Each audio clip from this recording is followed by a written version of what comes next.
శ్రీ శ్రీ శ్రీ శివాయ గురువే నమః.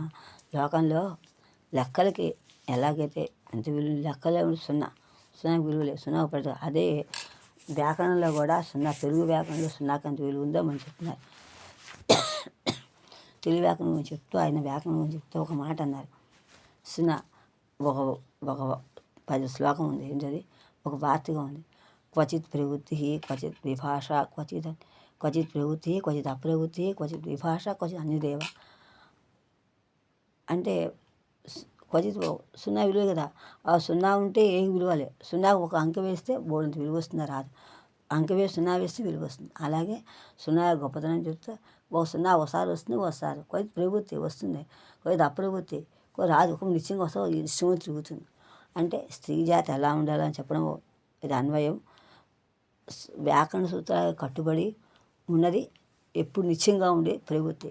క్వచిత్ అప్రవృత్తి వ్యాకరణ కట్టుబడదు, కానీ కట్టుబడినట్టుగా ఉంటుంది. రెండోది విభాష, ఓసారి వస్తుంది ఓసారి, అది వ్యాకరణ కట్టుబడే వస్తుంది కానీ దేనికి సంబంధం లేదు, తన ఇష్టం వచ్చిన వస్తుంది. అదే అన్యదేవ. అదే బౌరీ సమాసంగా చెప్పాలి. పూచగలు, పూచింగలు, పూచగలు, పూచెంగలు, ఇవన్నీ కూడా అలాంటి విషయాలు. అలా చెప్తూ ఎంత బాగా చెప్పారు చూడండి ఆ పద్యం ఇక్కడ. ఆదియు అరసున్నవోలే నిరర్థకమే అగుచున్ నెరసున్న ఆ ఎడలను తెలుపు జ్ఞాపకము సేయునీతను సంధి ఫలము ధృతముతోప సంశ్లేష బిందు విధి ఎగుచుందనుచు. మన జీవితాన్ని అన్వయించారు ఆయన. ఈ రెండు లేకపోతే ఈ శరీర సంధి కూడా అంతే కదా. ఉంటే నిత్యనాథ ఉండదు. అందుకే తనివే నిత్యముగా ఉనొచ్చు అన్న దూర్జటి. అది లేదా సచ్చి జన్మింపకుండా ఉపాయం బుగటింపుము ఆగతుల రెంట నేర్పు లేకున్న లేదని నాకిప్పుడ చెప్పుము చేయాల కార్యం ఉన్న సంసేవ చేసి నువ్వు కాంచేతగాక కాలములను శ్రీకాళహస్తీశ్వర అన్నాడు. అరసన లేకపోతే అరసన గొప్ప నిరర్థకం అని చెప్తా.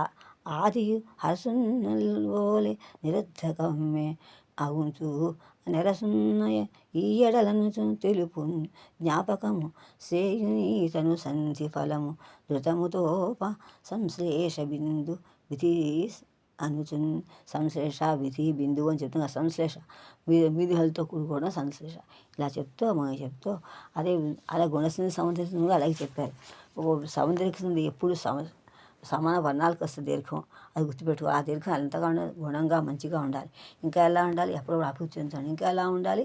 ఎప్పుడు కూడా అంతే శబాస్ అనిపించుకోవాలి. దీనికి వికారాలే వ్యాకరణం అంతా అన్నారు. ఒక ఆట అన్నారు, ఒక కథలా చెప్పారు. సముద్ర ఎప్పుడు కూడా గుణంగా వృద్ధి చెందుతూ దాంతగా అనుసరణీయంగా ఉండాలి. అదే వృద్ధి సంధి. అది ఆ తర్వాత ఉద్యోగం తర్వాత ఎనాది మిగిలినవన్నీ కూడా వ్యాకరణంతో కలిసి లీనమవుతాయని చెప్పి దాని కాదు అని చెప్పి బాగా వివరంగా చెప్పారు. ఇంకో దాంట్లో